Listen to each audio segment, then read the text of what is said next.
Good morning student. আজকে তোমাদের দ্বাদশ শ্রেণীর কম্পিউটার অ্যাপ্লিকেশন অনলাইন ক্লাসের শেষ ক্লাস প্রথম অধ্যায়, যেটা ছিল লজিক গেট ও সংযুক্ত সার্কিট বা সংযুক্ত বর্তনী। আজকের ক্লাসে আমরা এনকোডার নিয়ে আলোচনা করব। তো এনকোডার কত প্রকারের, সেই প্রকারভেদগুলোর ট্রুথ টেবিল, বুলিয়ান এক্সপ্রেশন এবং সেই বুলিয়ান এক্সপ্রেশন থেকে লজিক সার্কিট আমরা কিভাবে নির্ণয় করতে পারি, এই বিষয়বস্তু নিয়ে আজকে তোমাদের প্রথম অধ্যায় ক্লাস শেষ হবে। তার পরের ক্লাসে আমি আবার প্রশ্ন উত্তর নিয়ে আলোচনা করব, তারপর আমরা দ্বিতীয় অধ্যায় শুরু করব। তাহলে চলো আজকে শেষ ক্লাসে দেখে নিই এনকোডারের বিষয়বস্তু। তাহলে আমরা আজকে তোমাদের প্রথম বিষয় শুরু করি, এনকোডার। এনকোডার কাকে বলে তোমরা বুঝে নাও। যে প্রক্রিয়ায় কম্পিউটারের ইনপুট তথ্যগুলি সমতুল বাইনারি সিগন্যাল, সেই বাইনারি সিগন্যাল তোমরা প্রথম থেকেই পড়ে আসছো 0 এবং 1, এই বাইনারি সিগন্যালে রূপান্তরিত হয় তাকে বলে এনকোডিং। তো এই এনকোডিং এর কাজটি যে সংযুক্ত সার্কিটের সাহায্যে করা হয় তার নামই হলো এনকোডার। তাহলে এনকোডিং করতে পারে যে, তাকেই বলা হচ্ছে এনকোডার। এনকোডারে সর্বাধিক 2n সংখ্যক ইনপুট লাইনের জন্য n সংখ্যক আউটপুট লাইন থাকে। তো এই এনকোডার দুই প্রকারের হয়। আমি ইন্ট্রোডাকশনে বলেছিলাম যে আমরা যে সমস্ত বিষয় আজকে বুঝে নেব তার মধ্যে এনকোডার আজকের শেষ ক্লাস। সেই দুই প্রকার এনকোডার হচ্ছে ডেসিমাল থেকে বাইনারি এবং অক্টাল থেকে বাইনারি। তাহলে আমরা এবার ডেসিমাল থেকে বাইনারি এনকোডার সম্পর্কে জেনে নিব। ডেসিমাল থেকে বাইনারি এনকোডার এই ট্রুথ টেবিল দেখে নেওয়ার আগে আমরা একটু বুঝে নিই। 0 থেকে 9 পর্যন্ত 10টি ইনপুট সিগন্যাল এবং 4টি আউটপুট লাইন, যেগুলোকে অর গেটের সমন্বয়ে ডেসিমাল টু বাইনারি এনকোডার দিয়ে গঠিত করা হয়েছে। আমরা ট্রুথ টেবিলটা দেখলেই বিষয়টি আরো ভালোভাবে বুঝতে পারবো। তাহলে এসো আমরা ট্রুথ টেবিলটা অঙ্কন করা বুঝে নিই। তাহলে দেখো, ট্রুথ টেবিলটা যদি আমি অঙ্কন করি ডেসিমাল থেকে বাইনারি এনকোডার, তাহলে এখানে আমরা কি হবে, 0 থেকে 9 পর্যন্ত 10টি ইনপুট সিগন্যাল এবং 4টি আউটপুট লাইন আমরা আগেই উল্লেখ করেছি, ও অর গেটের সমন্বয়ে ডেসিমাল টু বাইনারি এনকোডার আমরা গঠিত করি। তাহলে আমরা ট্রুথ টেবিল থেকে কি পাবো, প্রথমে আমি যদি ইনপুট আর এখানে আউটপুট নিই, আউটপুট, ঠিক আছে। আউটপুট হবে 4টি,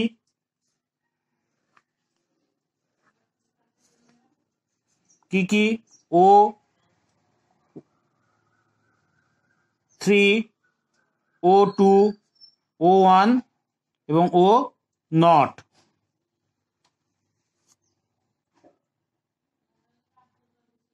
বোঝা গেল?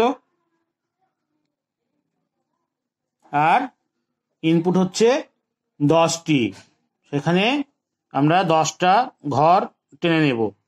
1, 2, 3, 4, 5, 6, 7, 8, 9, 10 এবং 10টা ইনপুটে আমরা কি ঢোকাবো, D0, D1, D2, D3, D4, D5, D6, D7, D8 এবং D9।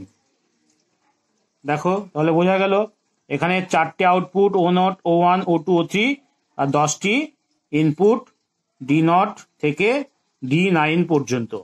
এবার আমরা আউটপুট, 4টি আউটপুট মানে 2^4, তাহলে আমরা এখানে আউটপুটগুলো 10টি ইনপুট D0 থেকে, আর আউটপুট 4টেতে আমরা কিভাবে আউটপুট পাবো, দেখো 0 0 0 0 আর 0001 10 কি হলো এখানে 0 1 10 11, তারপর হচ্ছে 100 110 111 111 পর 1000 আর 1001। এই হচ্ছে ট্রুথ টেবিল। আর এখানে ইনপুটে 10টা ইনপুটে প্রত্যেকটি লাইনে একবার করে 1 আসবে। এখানে 1, বাকি সব 0। এখানে 1, বাকি সব 0। এইভাবে আমরা ট্রুথ টেবিলটি কমপ্লিট করে ফেলবো। এবার এই ট্রুথ টেবিলটি কমপ্লিট করার পর কি হবে, পুরো ট্রুথ টেবিলের চিত্রটা আমরা স্ক্রিনের সামনে এবার দেখব। দেখে তারপর এখান থেকে আমরা বুলিয়ান এক্সপ্রেশন নির্ণয় করব, ট্রুথ টেবিলের ব্যাখ্যাটা দেব। তাহলে পরের চিত্রে তোমরা স্ক্রিনে দেখে নাও ডেসিম্যাল থেকে বাইনারি এনকোডারের ট্রুথ টেবিলটা সম্পূর্ণ অঙ্কন করার পর আমরা কি দেখতে পাচ্ছি। দেখো খাতায় আমি যে ট্রুথ টেবিলটি অঙ্কন করলাম ডেসিম্যাল থেকে বাইনারি এনকোডারের, তার পরিষ্কার চিত্রটি তোমরা স্ক্রিনের সামনে দেখতে পাচ্ছ। আমি যেভাবে বুঝালাম যে আউটপুট আছে দেখো 4টি, O0, O1, O2, O3, আর ইনপুট আছে দেখো D0 থেকে D9 পর্যন্ত, অর্থাৎ 10টি ইনপুট সিগন্যাল। তো এক্ষেত্রে কি হয়েছে, প্রত্যেকটি লাইনে দেখো একবার করে 1 অ্যাক্টিভ হয়েছে। তো এইভাবে আমরা এখান থেকে বুলিয়ান এক্সপ্রেশনটি নির্ণয় করছি। তো তোমরা বুলিয়ান এক্সপ্রেশন নির্ণয় করার পদ্ধতি দেখে নাও। আমরা যদি ট্রুথ টেবিল থেকে ব্যাখ্যা করতে চাই তাহলে ট্রুথ টেবিল থেকে আমরা কি পাচ্ছি দেখো, O0 যেখানে 1 সেই ক্ষেত্রগুলিতে ইনপুটগুলো 1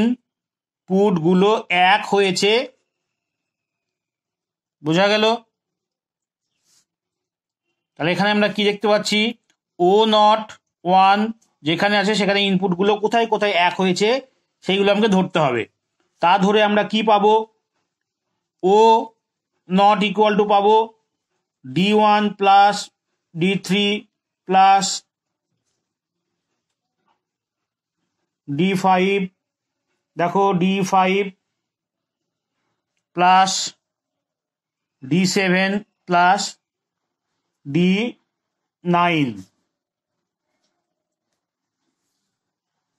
O1 যেখানে যেখানে 1 আছে সেখানে ধরে আমরা কি পাবো, D2 plus D3 plus D6 plus D7। O2 যেখানে যেখানে 1 হয়েছে সেক্ষেত্রে আমরা কি পাবো, D4 plus D5 plus D6 plus D7। আর O3 যেখানে যেখানে 1 আছে সেখানে হচ্ছে O3 আছে D8 আর D9, D8 প্লাস D9। এই বুলিয়ান এক্সপ্রেশনটি তোমরা বুঝতে পারলে। আমি কি ব্যাখ্যা করলাম এখানে ট্রুথ টেবিল থেকে, O0 যেখানে 1 সেখানে ইনপুট 1 হয়েছে, তাহলে O0 এর মতোই O1, O2, O3 যেখানে যেখানে 1 আছে সেই ইনপুটগুলো আমি অর গেট দ্বারা যুক্ত করলাম, মানে অর দ্বারা যুক্ত করলাম প্লাস প্লাস প্লাস দিয়ে। বোঝা গেল? এই হচ্ছে বুলিয়ান এক্সপ্রেশন। আমরা তোমাদের এই বুলিয়ান এক্সপ্রেশনটি চিত্রের আকারে আরেকবার স্ক্রিনে দেখাচ্ছি, তোমরা বিষয়টি ভালো করে বুঝে নাও। তারপর আমরা কি করব, এই চিত্রটির পর আমরা এই চিত্রকে কেন্দ্র করে লজিক সার্কিট অঙ্কন করব। লজিক সার্কিট অঙ্কন করব কার logic circuit, decimal to binary এনকোডারের, ডেসিম্যাল টু বাইনারি এনকোডারের ট্রুথ টেবিল। এবারে আমরা এই বুলিয়ান এক্সপ্রেশনের উপর ভিত্তি করে অঙ্কন করব। এবার বিষয়টি তোমরা খাতায় অঙ্কন করছি, দেখে নাও। খাতা কলমে নির্ণয় করা বুলিয়ান এক্সপ্রেশনের চিত্র তোমাদের স্ক্রিনের সামনে আছে। আমরা খাতায় যেভাবে দেখালাম যে ট্রুথ টেবিল থেকে আমরা যেখানে যেখানে আউটপুটগুলো 1 পেয়েছি সেই ইনপুটগুলোকে এখানে অর গেট দ্বারা মানে অর দ্বারা যুক্ত করা হয়েছে। যেমন এখানে দেখো ও নট যেখানে যেখানে 1 আর সেখানে D1 D3 D5 D7 D9 সেগুলোও কিন্তু 1 এসছে প্রত্যেকটিতে একবার করে। একই রকম ভাবে O1 O2 এবং O3 সমস্তগুলোই কিন্তু এইভাবেই আমরা বুলিয়ান এক্সপ্রেশন নির্ণয় করেছি। তো এই বুলিয়ান এক্সপ্রেশন থেকে আমরা খাতায় কিভাবে দেখো লজিক সার্কিটটি অঙ্কন করছি। এবার দেখো আমরা যে ইনপুটগুলো নিয়েছিলাম 10টা ইনপুট সেগুলো আগে লিখে নিই। D0 D1 D2 D3 D4 D5 D6 D7 D8 এবং D9 0 থেকে 9 এই 10টি ইনপুট আমরা ট্রুথ টেবিল থেকে দেখিয়েছি। এবারে বুলিয়ান এক্সপ্রেশনে আমরা কি দেখেছি? ও নট 4টে output O not O1 O2 O3 এদের ইনপুটগুলোকে অর গেট দ্বারা যুক্ত করেছি।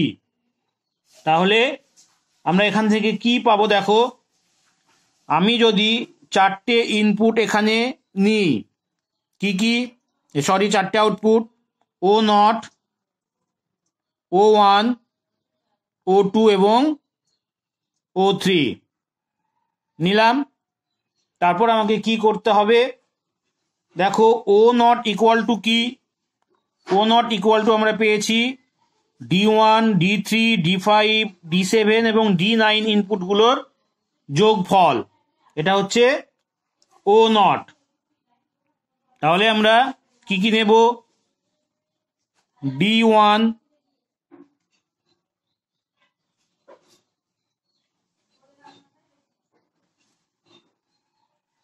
আর কি D3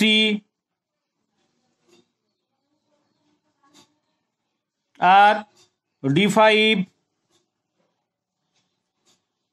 আর D7 এবং D9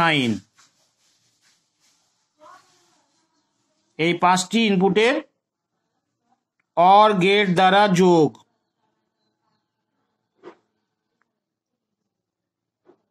যেটা ইজিক্যাল টু হচ্ছে ও নট। বোঝা গেল? O1 এর ক্ষেত্রে কি পেয়েছিলাম? D2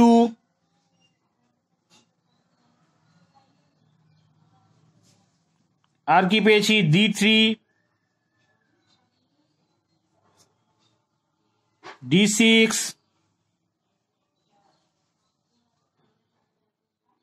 আর কি পেয়েছি? D7। এগুলো অর দ্বারা যোগ করেছি। নেক্সট আমাদের কি আছে?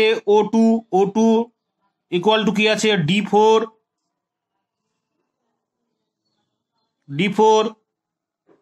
তারপর আছে কি? D5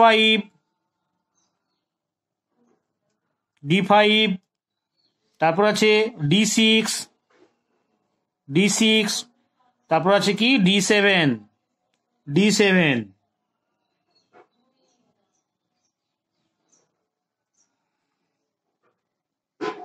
বোঝা গেল? আর আছে কি? O3 লাস্ট, D8 এবং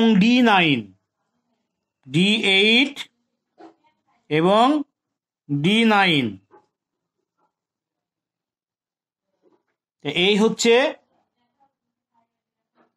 logic circuit decimal to binary এনকোডারের। আর এখানে D0 কারোর সঙ্গে যুক্ত নেই। এইখানে দেখো আগের বুলিয়ান এক্সপ্রেশন থেকে O0 O1 O2 O3 এদের কারোর মধ্যে কিন্তু D0 বলে কোনো ইনপুট অর গেট দ্বারা যুক্ত হয়নি। এই জন্য এখানে D0 এর কোনো ইনপুট আউটপুট লাইন নেই। বোঝা গেল? বিষয়টি আমি আরেকবার বলে দিচ্ছি, দেখো। এরপর এই ছবিটা দেখার পর তোমাদের স্ক্রিনে আমি একটি পরিষ্কার ছবি দেখাবো, ছবিটি ভালো করে বুঝে নেবে। তা ছবিটিতে আমি বোঝাচ্ছি কিভাবে লাইনগুলো এসেছে। এই হলো ডেসিমাল থেকে বাইনারি এনকোডারের লজিক চিত্র বা লজিক সার্কিট, যেটা আমরা খাতায় অঙ্কন করে বুঝিয়ে দিলাম। এখানে দেখো D9 থেকে D0, উপর থেকে আমরা লিখেছি D0 থেকে D9 10টি ইনপুট, এবং সেই 10টি ইনপুট যথাক্রমে অর গেট দ্বারা যুক্ত হয়েছে, এবং সেগুলোর আমরা এক্সপ্রেশন পেয়েছি O0, O1, O2 এবং O3। নিশ্চয়ই তোমরা লজিক সার্কিটটি অঙ্কন করার পদ্ধতি বুঝতে পারলে। এবারে আমরা চলে আসব দ্বিতীয় প্রকার এনকোডারে, যেটা হচ্ছে octal to binary encoder. Octal to binary এনকোডারের ক্ষেত্রে কি হচ্ছে দেখো, এক্ষেত্রে 8টি ইনপুট সিগন্যাল, সেগুলো যথাক্রমে 0 থেকে 7, এবং 3টি output line X, Y, Z, যেগুলোকে অর গেটের সমন্বয়ে অক্টাল টু বাইনারি এনকোডার গঠন করা হচ্ছে। তো ট্রুথ টেবিলটি আমরা দেখাচ্ছি খাতা পেনে অঙ্কন করে। তোমরা ভালো করে ট্রুথ টেবিলটি লক্ষ্য করো, তাহলেই বিষয়টি আরো পরিষ্কার হয়ে যাবে। ট্রুথ টেবিলটি দেখানো হলো, ট্রুথ টেবিলটি লক্ষ্য করো।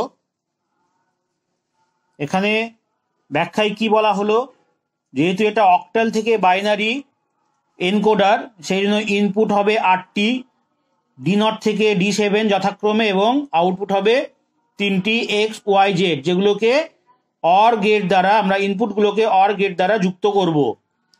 তাহলে দেখো এখানে ইনপুট 8টি এবং আউটপুট 3টি। এটা হচ্ছে আউটপুটের ঘর যদি হয়, সে আউটপুট যথাক্রমে X, Y, Z, আর এটা ইনপুটের ঘর। ইনপুট হচ্ছে 8টি কি কি? D0, D1, D2, D3, D4, D5, D6 এবং D7। এরকম আমাদের 8টি ইনপুটের ঘর টানতে হবে। টেনে নিলাম।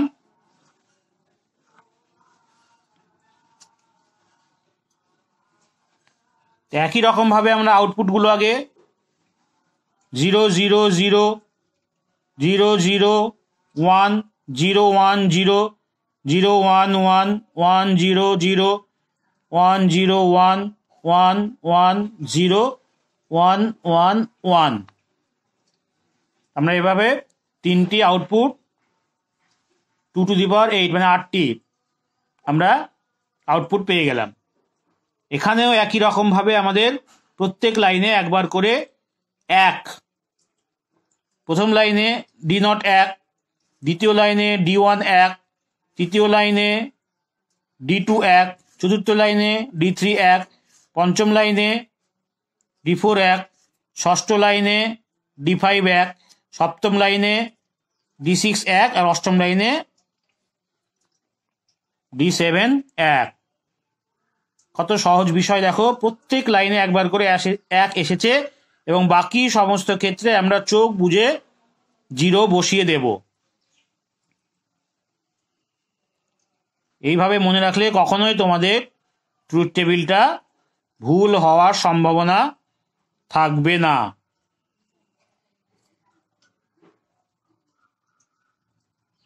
দেখো প্রত্যেক লাইনে একবার করে 1 এসেছে, বাকি সমস্ত গুলোই হচ্ছে 0। তাহলে এটা হচ্ছে অক্টাল থেকে বাইনারি এনকোডারের ট্রুথ টেবিল।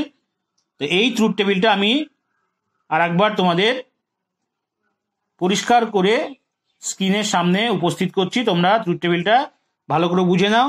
তারপরে আমরা আসবো ট্রুথ টেবিলের উপর ভিত্তি করে কিভাবে বুলিয়ান এক্সপ্রেশন নির্ণয় করতে হয়। খাতা পেনে অঙ্কিত ট্রুথ টেবিলটি পরিষ্কারভাবে দেখালে আমরা এরকম একটি চিত্র দেখতে পাই। এখানে দেখো 8টি ইনপুট D0 থেকে D7 এবং তিনটি আউটপুট X Y Z যেভাবে আমরা আউটপুট লিখি সেভাবে এখানে লেখা হয়েছে এবং ইনপুটের ঘরে প্রত্যেকটি ক্ষেত্রে দেখো একবার করে 1 এসেছে। তাহলে আমরা এই ট্রুথ টেবিল থেকে কিভাবে বুলিয়ান এক্সপ্রেশনটি নির্ণয় করছি খাতায় লিখছি, তোমরা ভালোভাবে লক্ষ্য করো। তারপর সেই বুলিয়ান এক্সপ্রেশনকে আমরা আবার একটি চিত্রের মাধ্যমে ভালো করে বুঝে নেব। এবারে দেখো ট্রুথ টেবিল থেকে যে বুলিয়ান এক্সপ্রেশন আমরা পাচ্ছি আগের মতোই x1 y1 এবং z1 যে যে ক্ষেত্রে আছে, বোঝা গেল x=1 y=1 এবং z=1 যেখানে যেখানে আছে সেইখানে আমরা ইনপুটগুলো অর গেট দ্বারা যুক্ত করব। তাহলে সেটা ধরলে আমরা কি পাচ্ছি, x= কি পাচ্ছি, x= পাচ্ছি আমরা d4, d4 এ 1 আছে, d5 এ 1 আছে, d6 এবং d7 এদের প্রত্যেকটি ক্ষেত্রে দেখো 1 আছে, বাকিগুলো 0। y এর ক্ষেত্রে আমরা কি পাচ্ছি, d2 1, d3 1, d6 1 এবং d7 1। z এর ক্ষেত্রে আমরা কি পাচ্ছি, d1 1, d3 1, d6 1 এবং d7 1। এই বুলিয়ান এক্সপ্রেশনটি অবশ্যই তোমরা বুঝতে পেরেছো। যেখানে দেখো আউটপুট লাইনে x y z এর ঘরে যেখানে যেখানে 1 রয়েছে সেখানে সেখানে আমরা ইনপুটগুলো যোগ করলাম, তাহলে ইনপুটগুলোও সেখানে সেখানে 1 হবে। x এর লাইনে যেখানে 1 আছে সেখানে d4 এ 1, d5 এ 1, d6 এ 1 এবং d7 এ 1। এভাবে আমরা x y z এর বুলিয়ান এক্সপ্রেশন বের করলাম। আমি এই বুলিয়ান এক্সপ্রেশনের চিত্রটি স্ক্রিনের সামনে পরিষ্কারভাবে দেখাচ্ছি। তারপর এই বুলিয়ান এক্সপ্রেশনের উপর কেন্দ্র করে আবার অক্টাল থেকে বাইনারি এনকোডারের কিভাবে লজিক সার্কিট অঙ্কন করতে হবে সেটা তোমাদের খাতায় অঙ্কন করে দেখাচ্ছি। এই হচ্ছে খাতায় অঙ্কন করা অক্টাল টু বাইনারি এনকোডারের বুলিয়ান এক্সপ্রেশন। এখানে x y z তিনটে আউটপুট দেখানো হয়েছে এবং সেই আউটপুটগুলো যেখানে যেখানে 1 হয়েছে সেই ইনপুটগুলো অর গেট দ্বারা মানে অর দ্বারা যুক্ত করা হয়েছে। x এর ক্ষেত্রে 1 যেখানে যেখানে আছে সেখানে d4 1, d5 1, d6 1 এবং d7 লাইনে 1, বাকি সমস্ত ইনপুটগুলো দেখো 0 আছে ট্রুথ টেবিলে। একই রকম ভাবে y এবং z এর মান বের করা হয়েছে।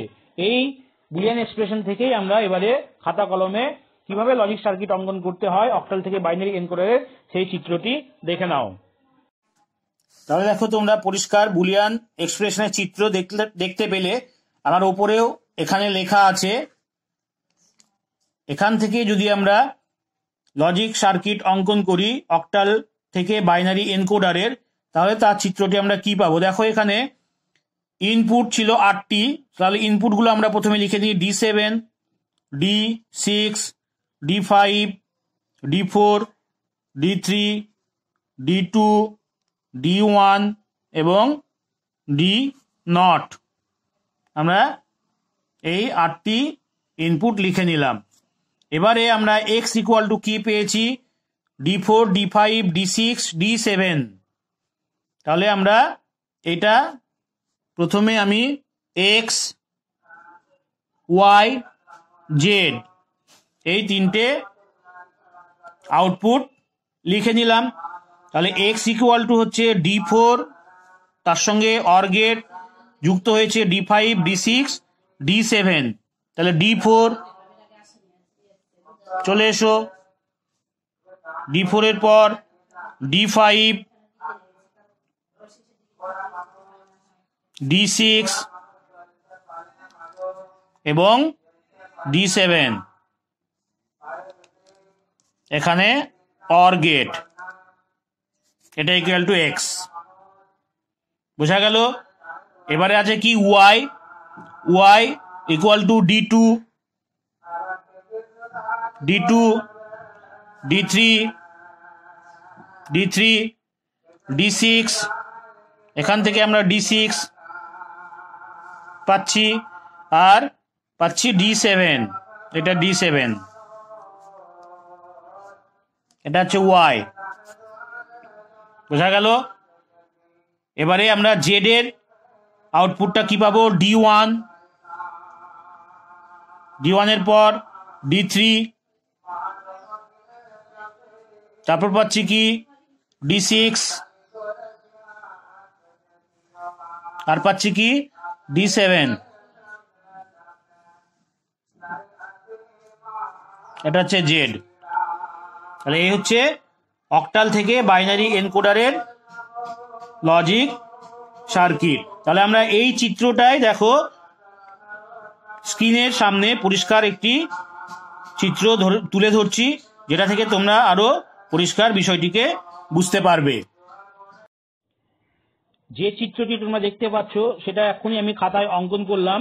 অক্টাল থেকে বাইনারি এনকোডারের চিত্র এটি।